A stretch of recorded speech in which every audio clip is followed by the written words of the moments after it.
Bolsonaro também comentou a situação envolvendo o deputado Alexandre Ramagem, do PL do Rio de Janeiro.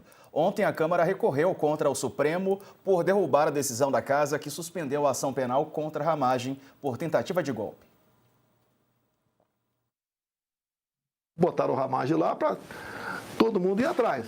E agora, quando a Câmara decide, né, que ainda tem um recurso agora do Hugo Mota, decide tirar o Ramagem lá, a primeira resposta que eu tenho dessa turma é que se sair, sairia só o Ramagem. Como saiu por parte de 2 crimes, continua com 3.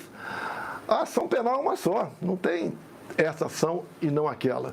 E o que estou sendo acusado no crime continuado. Entendi direito, o senhor acha que esse caso do Ramagem, a decisão que a Câmara adotou em relação ao Ramagem, pedindo a suspensão da ação penal em relação a ele, deveria ser estendida ao seu caso também, aos demais réus? Manda suspender a ação penal. Eu estou no Supremo, juntamente com outros, entre eles militares, né, de alta patente, por causa do Ramagem. Em Nova York, o presidente da Câmara dos Deputados, Hugo Mota, disse que não considera razoável que apenas uma parte do Supremo possa derrubar a decisão do Legislativo de suspender a ação penal contra Alexandre Ramagem. A entrevista foi para o Jamil Chad, que está ao vivo com a gente, lá de Nova York. Boa tarde, Jamil, conta mais. Fato e Carla Sakamoto, bom ver vocês aqui. Grande entrevista, Carla, em relação ao ex-presidente Jair Bolsonaro, repercutiu muito, inclusive aqui onde estão, em Nova York, 9 governadores, vários parlamentares, inclusive o presidente da Câmara, Hugo Mota, e que disse isso hoje, que obviamente ele entrou com recurso para garantir que o plenário inteiro do STF avalie, basicamente, o caso. A lógica dele é a seguinte, Diego, se no Congresso, se na Câmara dos Deputados, essa decisão foi tomada de uma forma plena, basicamente com, obviamente, mais de 300 votos, não faria sentido que, segundo ele, só uma parte do STF vote ou faça uma decisão que derruba, basicamente, a decisão da Câmara dos Deputados. Obviamente, isso é um argumento, ele quer que todo o STF avalie o caso, e aí eu perguntei, bom, então se o STF, com o seu plenário completo, tomar uma decisão, então, de suspender a decisão da Câmara, o senhor vai acatar? E aí ele disse, uma coisa por vez. Então, obviamente, vamos aguardar, mas realmente é uma tentativa de, pelo menos, conseguir uma revisão deste caso.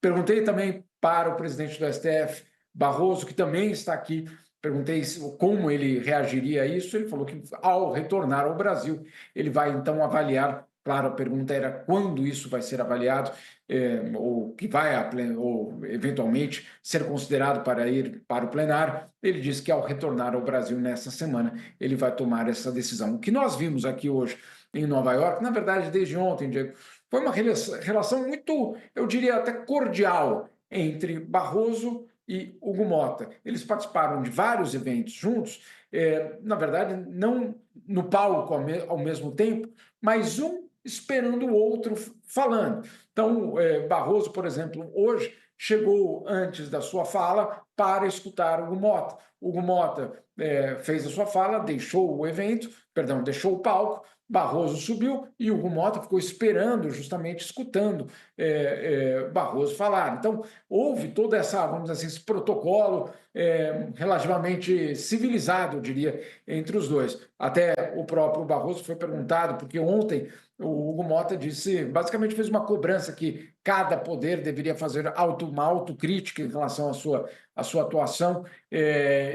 O Barroso foi perguntado, inclusive pela nossa colega Vera Magalhães, sobre a cotovelada de Hugo Mota, e ele disse, não, uma pessoa elegante como Hugo Mota não dá cotoveladas e nem eu. Ou seja, há uma tentativa, obviamente, de não transformar, pelo menos por enquanto, em uma crise institucional, uma crise entre poderes. Há uma tentativa do presidente da Câmara e do presidente do STF. Se isso vai vingar, eu acho que só o tempo vai dizer.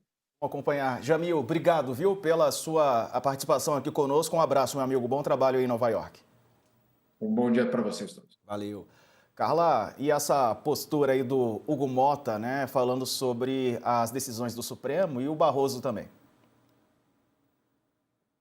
Então, Diego, o Hugo Mota, eu brinco aqui, né, e que a gente está ainda lendo os sinais do Hugo Mota, né, porque eu sempre gosto de relembrar também que ele foi o candidato que ganhou a sucessão de Arthur Lira com o que chamaram de candidatura de consenso, uniu do PL ao PT, fazendo promessas antagônicas em relação à anistia, por exemplo, né? Para o PL ele tinha dito que ia colocar, para o ex-presidente Jair Bolsonaro disse que se tivesse votos colocaria, e para o PT disse que isso não seria uma pauta, enfim. Tem se aproximado do presidente Lula, de certa forma, em algumas viagens ele foi com o presidente. Na questão da anistia, ele segurou aí a pauta da urgência, né? Agora, nessa questão do Ramagem, a gente tem que ver se realmente há um entendimento do atual presidente da Câmara que isso só dirá respeito ao Ramagem ou se de fato pode se estender ao Bolsonaro. Porque aí é uma ação que tem um objetivo maior, né? Porque o que se fala, o Ramagem não poderia estar nesse processo no STF, porque foram atos quando ele ainda não era deputado. Mas, enfim, há também aquela questão, né, Diego? A gente sempre fala sobre isso, aquele corporativismo, né, do Congresso com seus pares e também entre os seus ministros. O Hugo Mota está fazendo uma ação ali, dizendo, olha, é prerrogativa da Câmara tomar essa decisão, não é prerrogativa de uma turma do Supremo. E aí a gente tem que ver se o Supremo vai, então, pegar, tratar isso pelo Pleno, e aí vai ter essa discussão que tem tido ao longo desses anos todos, essa discussão entre o limite de um poder e de outro, que, em tese, a Constituição prevê a harmonia entre os poderes. Agora, acho que o Hugo Mota, ele continua na toada, digamos assim, de jogar um pouquinho para cada lado, né? Um pé em cada canoa. Então, ele vai, pede para o Arthur Lira, que agora é o relator do projeto de imposto de renda, tocar isso, vai viajar. Ainda a Câmara precisa trabalhar. A gente está no dia 14 de maio e o está demorando para começar, com pautas que estão se perdendo um pouco aí, e essa do Ramagem acaba sendo uma delas, que ele tem uma pressão da bancada bolsonarista no Congresso para tomar essa atitude e dizer para o Supremo que eles não podem derrubar uma decisão da Câmara. Então, assim, tem que ver o que o Supremo vai responder, se o Supremo vai avaliar em pleno e ver até que ponto vai isso, como o Jamil colocou, ele disse que não quer transformar isso numa guerra, mas acho que faz aí, digamos, um jogo para mostrar para os deputados que estaria defendendo o parlamentar, né, que está defendendo o parlamentar nesse espírito de corpo, mas talvez não compre a briga até o fim. E aí é um pouco do que está mostrando ser esse Hugo Mota que chegou no consenso, que nesse momento parece que é a cena para os dois lados.